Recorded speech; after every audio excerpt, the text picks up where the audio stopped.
Hey, I'd like to welcome you to another episode of Mission Matters. My name is Adam Torres, and if you'd like to apply to be a guest on the show, just head on over to missionmatters.com and click on Be Our Guest to Apply. All right, so today I have Ken Eslick on the line, and he's a founder and president of the Leaders Lab. Ken, welcome to the show. Adam, thanks so much for having me. Glad to be here.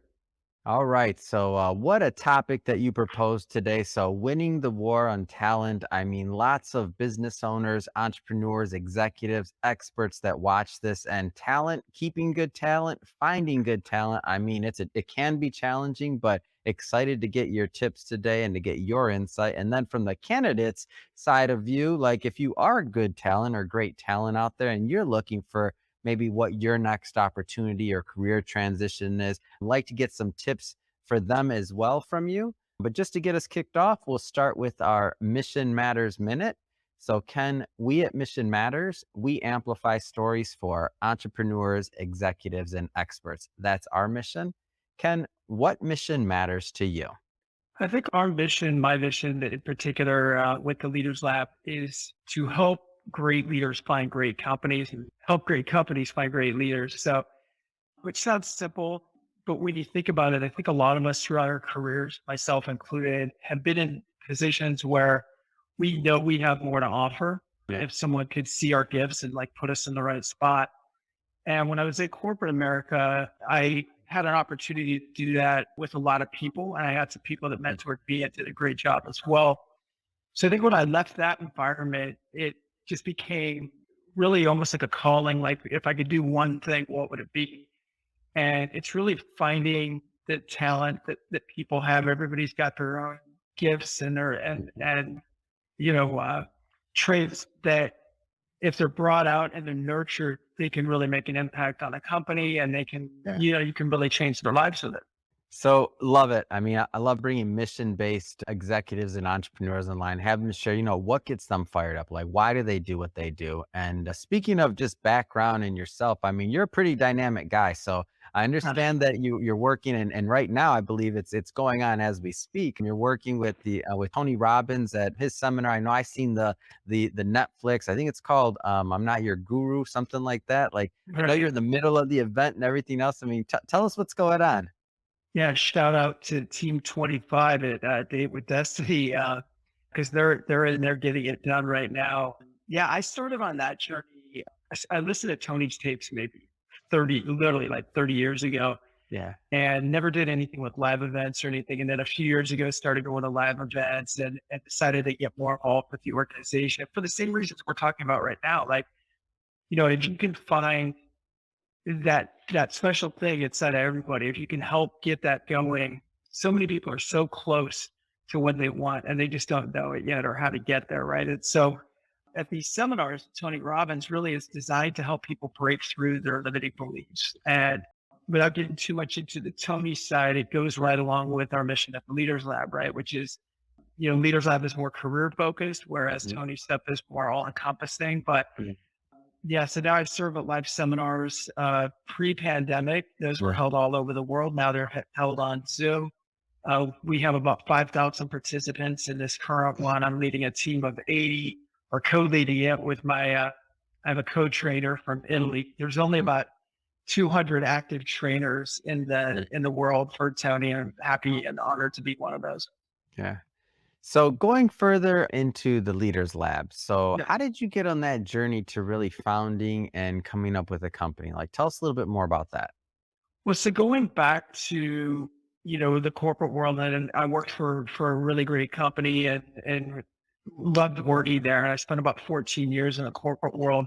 So I was going to college, wasn't really going to college, if you know what I mean. And so Yeah. I decided I'd better do something different. So I joined the military, Mm. which was very good for me. I was in the Army for about 4 years. And when I got out, the job offers weren't exactly pouring in for, Mm. college dropout, even with the military experience.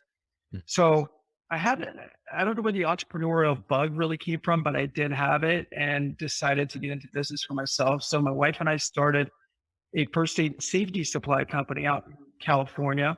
Mm. Uh, Grew that for a few years, sold it to the Cintas Corporation, And then I went to work for them. I spent 14 years there. And it was never really my intention to work for somebody else. It was never, Yeah. that just wasn't really the plan, but they were just such a great company with great culture that I was like, why would I leave? And so I loved working there. I would say the last few years, some of the things I could change or would change if I could. I was traveling nonstop. I was in charge of national teams and pretty large teams. And so when I decided it was time to go, it was like, well, what do I love about being in the corporate world? That was going back to that first thing we talked about, Mission Matters, which is Yeah.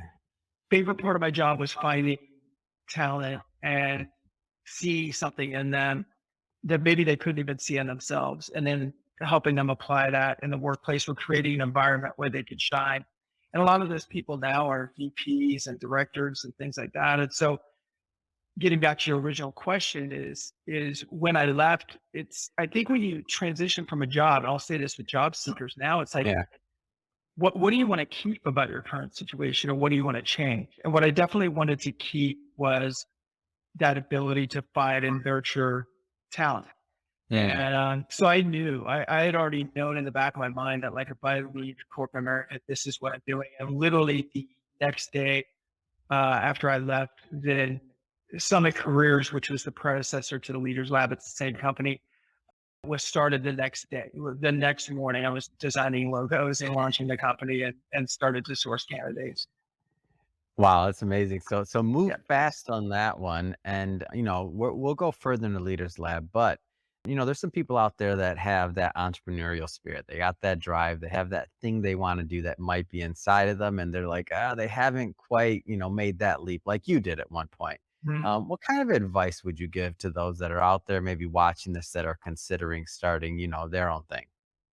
Well, it's interesting because I think a lot of people, I'm a big fan, obviously, of starting businesses, and I'm a big fan of people. But at the same time, most people are not cut out for it. And a lot of Yeah. people don't know until they get in there and either fail or succeed. And there's an old Tony Robbins saying, since we brought up Tony, Yeah. it says your quality of life is directly related to the amount of uncertainty you can live with. And being an entrepreneur, as you know, Adam, it's all about uncertainty. It's all about, it's just full of risk. You can start to eliminate some of the uncertainty with success over time, but you got to go through a whole lot of it. So you can have a good idea, you can have a good business plan, Mhm. but if you can't handle uncertainty, it's just not going to be the right space for you. No different than someone who has money, thinks they want to invest, but can't handle any level of risk whatsoever, right? Then Yeah. that's probably not something they should do. Mm. Oh, well said. And uncertainty and pain, all those things can Yeah, be part of the entrepreneurial journey. The for late sure. days, all the things that Yeah, come with it. Yeah. I yeah, always tell people just watch out before you sign up for it. It's not always a smooth road, we'll say. So totally. And awesome. and not to interrupt, but I'm still learning even today. I think resilience. If you look at the most successful people from an entrepreneurial standpoint, the amount of no's that they get and that they just keep going. And I'm still learning that myself. Like, I think I'm a Yeah. pretty resilient person, but then I look at some of the people that I admire and I'm like, wow, like, but, sometimes I'm like, why did they just quit? They got smacked around pretty good before things started going their way.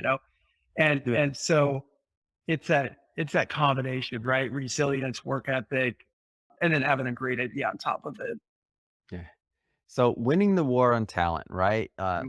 lot of business owners, a lot of executives watching this. The marketplace for talent, it's shifted, right? Whether it's with more people working remote, just a lot of things going on.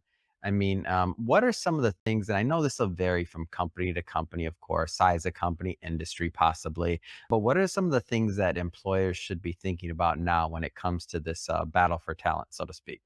Well, I'll give you, a few things. Is number one, companies have to be very clear on what are their must-haves and preferred for the Mm. job after they've identified the job description. And then they need to look at those and ask, are these realistic for this current environment?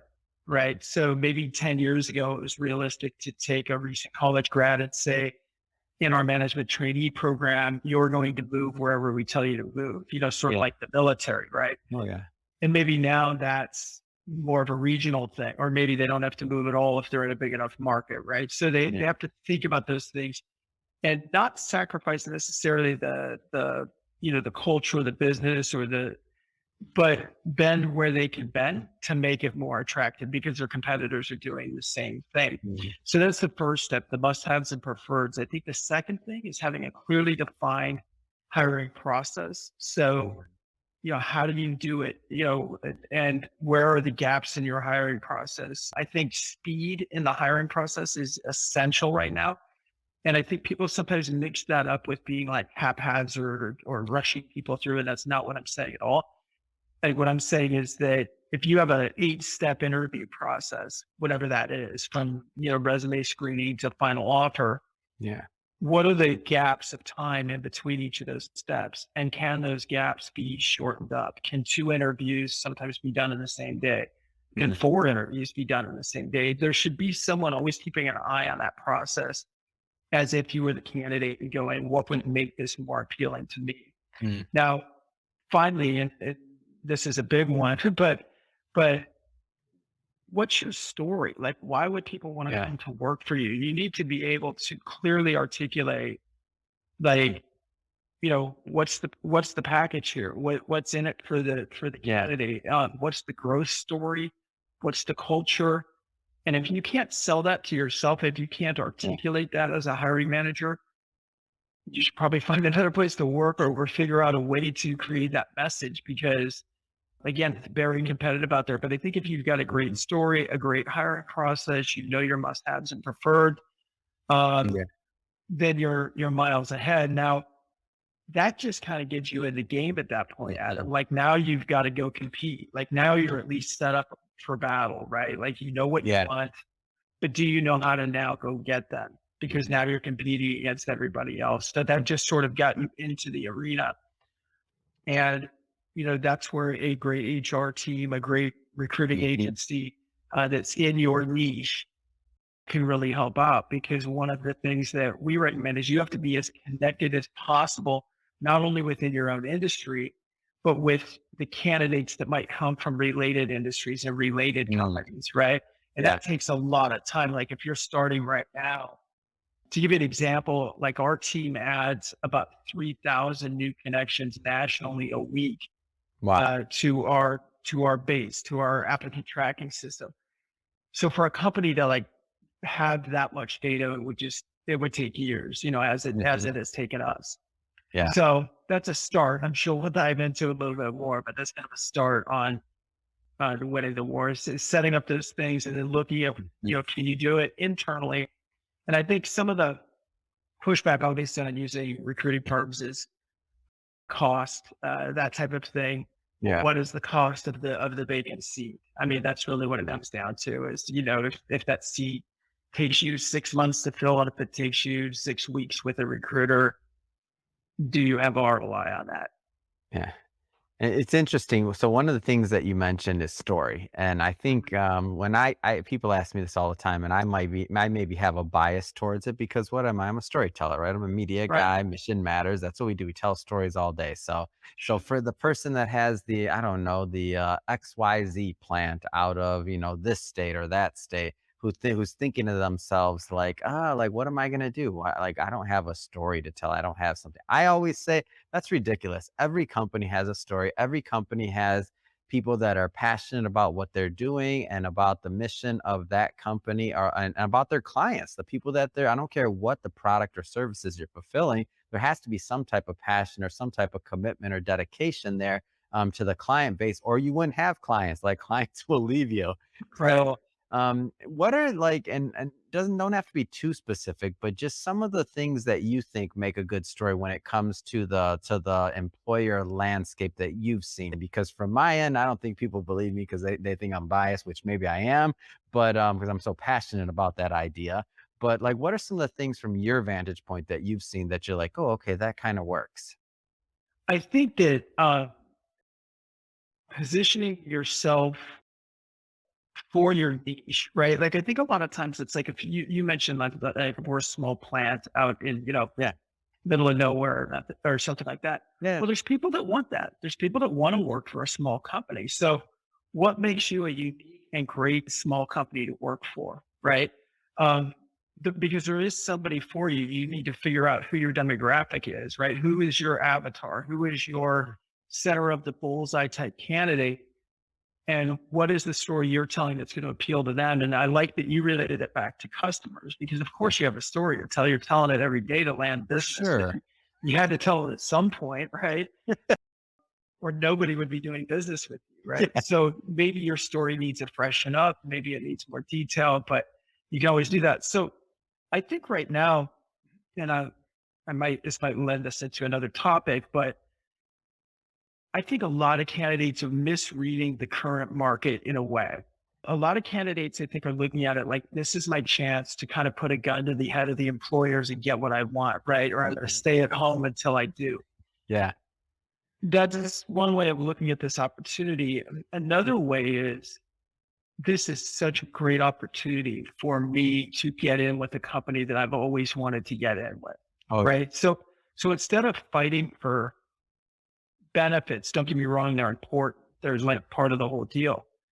I'd be using this as an opportunity to upgrade my company, my situation, my career path. So going back to your question, what's an upgrade? Well, that depends on the individual, Adam. But one of the things that I think is essential, like I don't really see too many situations where growth wouldn't be a big part of it.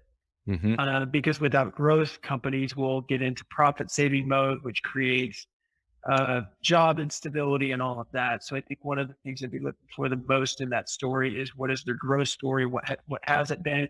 And what is it moving forward? Beyond that, look for a culture that matches you.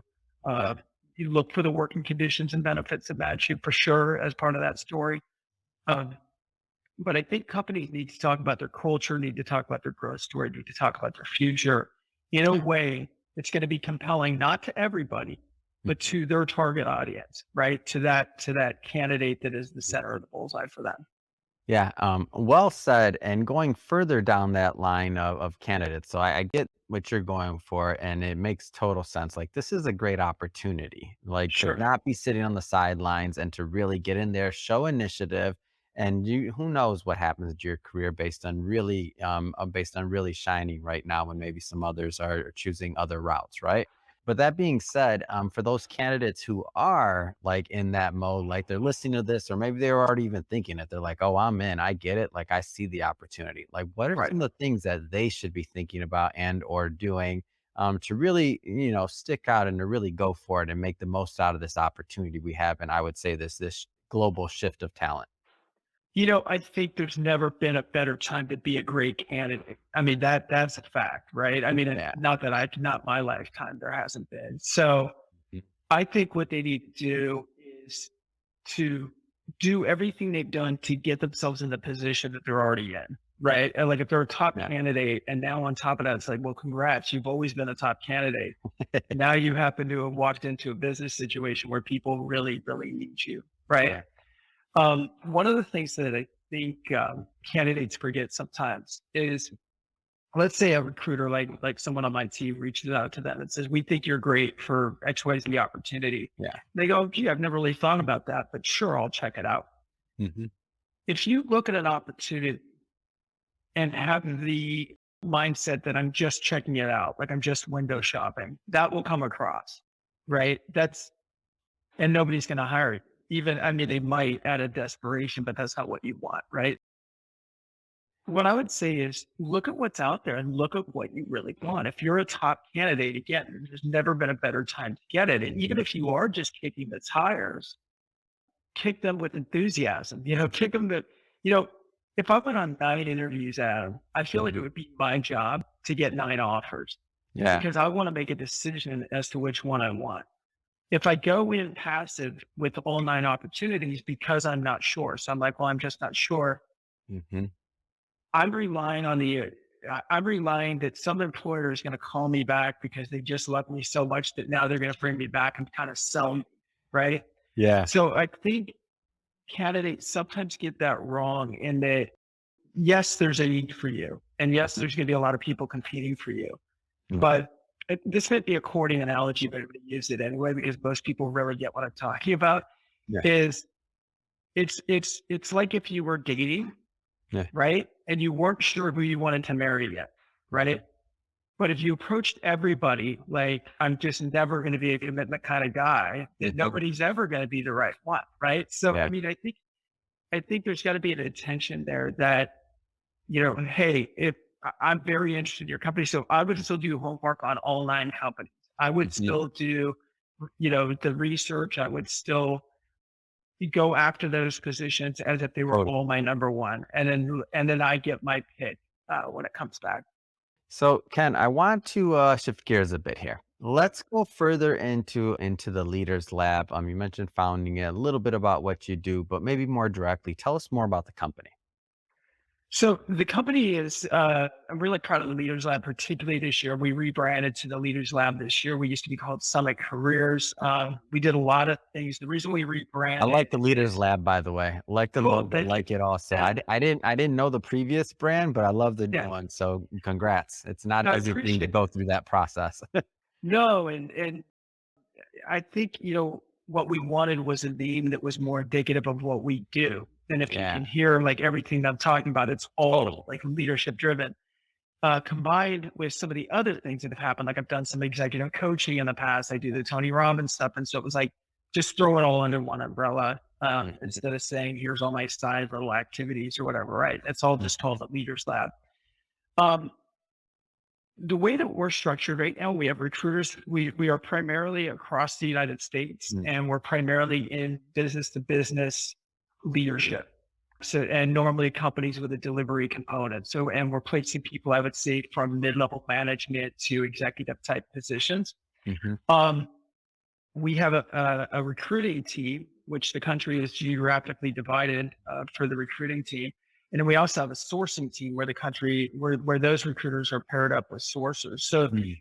there are people pretty much 24/7 or 7 days a week, excuse me, Yeah. sourcing candidates. When I was mentioning that we add, 3,000 a week or so to our database, Mhm. that's where they're coming from. And so we've created systems to look at our niches, look at, Yeah. we might find a company in a specific role where we know this really fits in with our clients. And we're going to make every effort we can to not only engage with those people, connect with those people, but also create content and value because sometimes, the candidates that we get right now, uh, it's 3 years that they've been following us with us Yeah. giving them, leadership tips, things like that. And we never know when that relationship is going to come to fruition in terms of a deal, or if it's just a relationship and we're okay either way.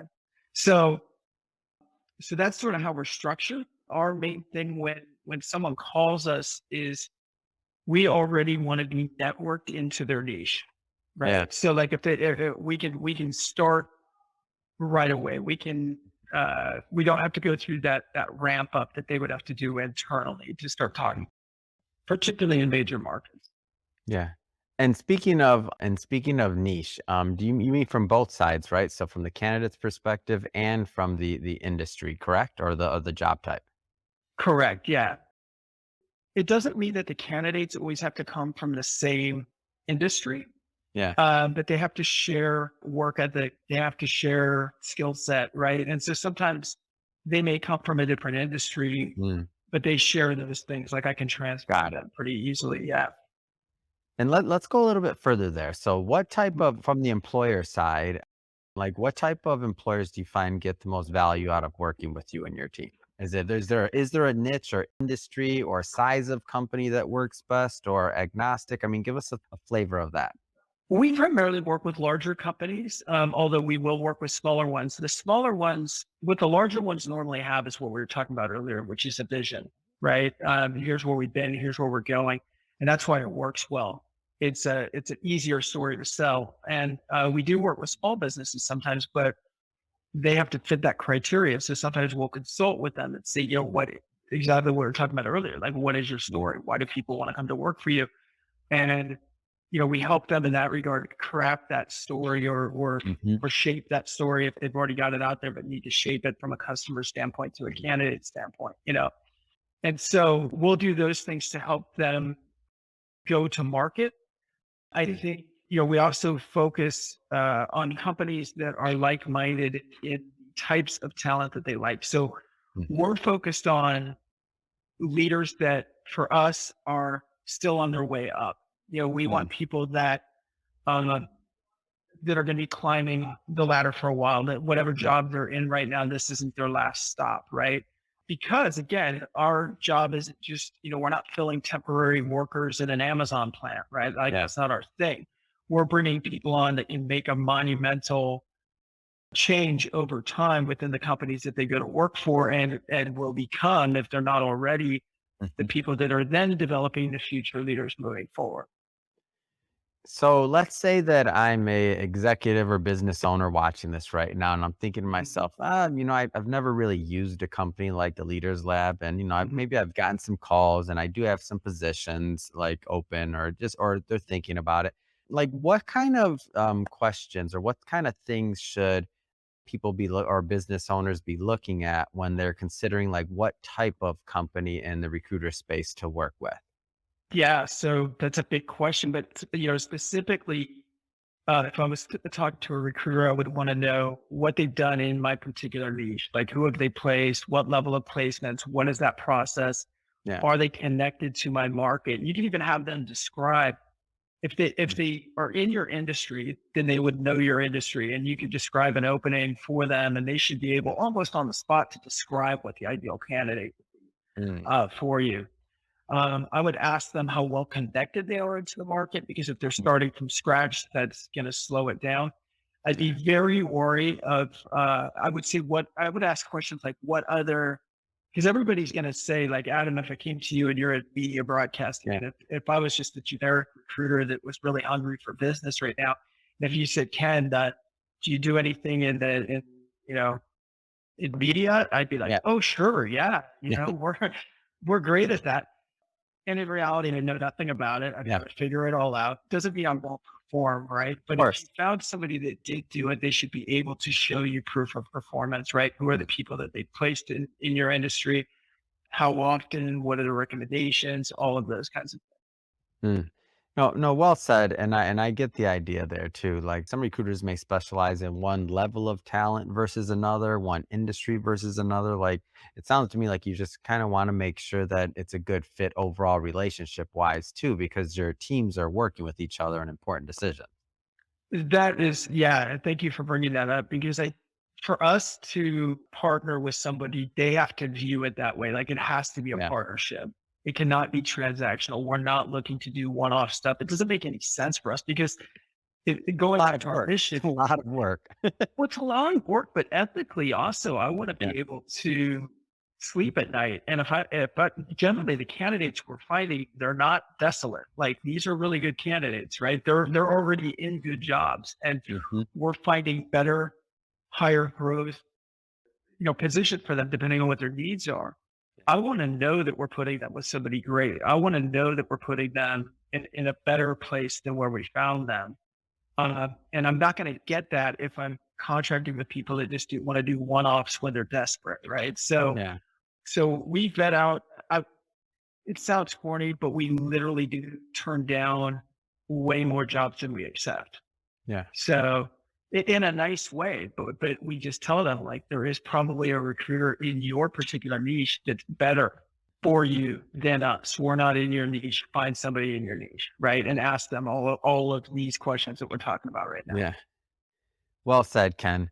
Well, just have to say, this whole thought process of winning the war on talent. I mean, I feel like the market's competitive. Not saying I have the crystal ball, but I think it's going to remain competitive in the near future. Any views just in what you're seeing? I think that, like anything, things come back around. Mhm. The pendulum is definitely swung, and it's in favor of the employees right now, or the job Yeah. seekers right now.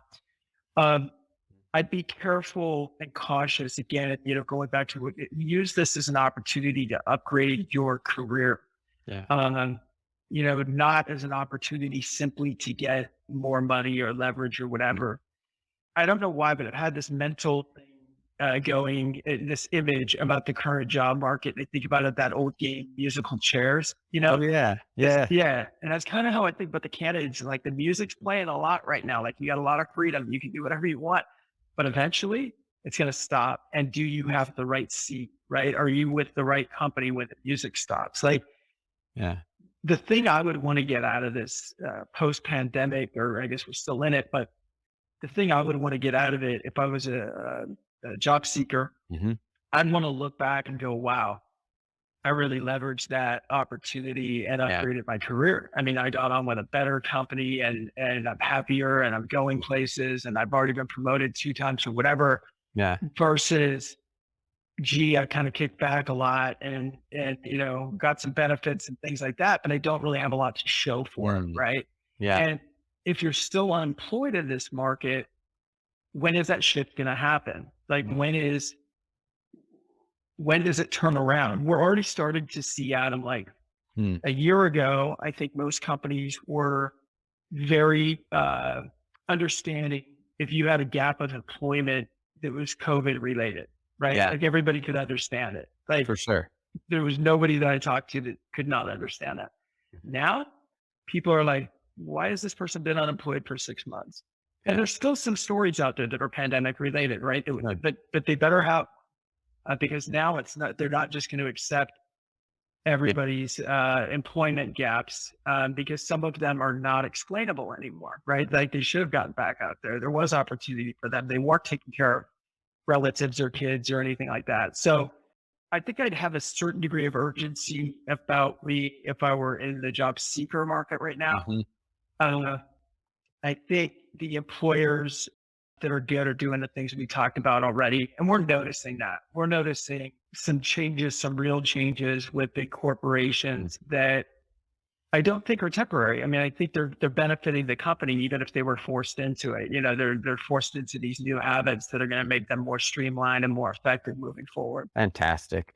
Well, Ken, first off, it's been great having you on the show today. I just Thank have you. to ask, so what's next? I mean, what's next for you? What's next for the Leaders Lab? Yeah, we've got a lot going on. Tonight I'll be back at the Tony Robbins seminar. So short term, I'll be doing that 6. That'll go till about 2 a.m. tonight. And so I take over at about 6. For the Leaders Lab, we want to continue partnering with companies that share a similar vision that we have. So if someone's watching this and they're like, man, this guy's speaking my language, Yeah. I think we're aligned culturally because that's really what it comes down to. And then we can become an extension of that company. That's how I look at ourselves. We want to continue to grow with like-minded companies. We want to continue to impact as many lives as we can. Yeah. So far we've placed over 400 leaders. Wow. Yeah. And Congrats. growth. First off, that's no small feat. Congrats. That's Oh, amazing. thanks. The thing that's the most amazing, honestly, Adam, is to Yeah. see some of those young leaders a few short years later as like VPs. Like they might have come in as like a mid-level manager, and then they're a director or VP or general manager. And then they become our clients, which is funny because I was like, wasn't I just recruiting you like 4 years ago? And now I'm like working for you. I'm like, but that's the beauty of it. I love it when it comes around. Yeah. Yeah. Oh man, that's amazing. What a great story. I'm happy to bring this to my audience. So if somebody is watching this right now and they want to learn more about the Leaders Lab or to connect with you and your team, I mean, what's the best way for them to do that? So you can definitely check out us out on the web, which is theleaderslab.co. It's just .co. You can also email me at the same address. So it's just ken@theleaderslab.co or any of our recruiters. If you find us on LinkedIn, we're all over LinkedIn. So that's Mhm. really kind of our social media engagement platform. And if you're watching this, it's probably how you found it. So feel free to reach out to us on LinkedIn as well. Fantastic. And we'll put all those details in the show notes so that my audience, they could just go click on them and just head on over to your website nice and easy. And speaking of the audience, so if you're watching us for the first time or listening to this for the first time, Mission Matters is all about amplifying the stories of entrepreneurs, executives, experts. We love bringing mission-based individuals on the show and have them share like why they do what they do, like what's in it for them, how are they adding value to the marketplace and really just making the world a better place overall in their particular niche. So if you're interested in content like that, don't forget hit that subscribe button. We have many more mission based entrepreneurs coming up, and we don't want you to miss any of that. And Ken, really, it has been a pleasure learning more about yourself, your views on really on the talent market right now. Obviously, the Leaders Lab, over 400 people placed. I mean, that's amazing. Love the rebrand, everything that you're doing. Really appreciate you coming on the show. It's been a lot of fun today. Thank you, Adam. I appreciate it. Pleasure to be here, and I'll come back and see you soon.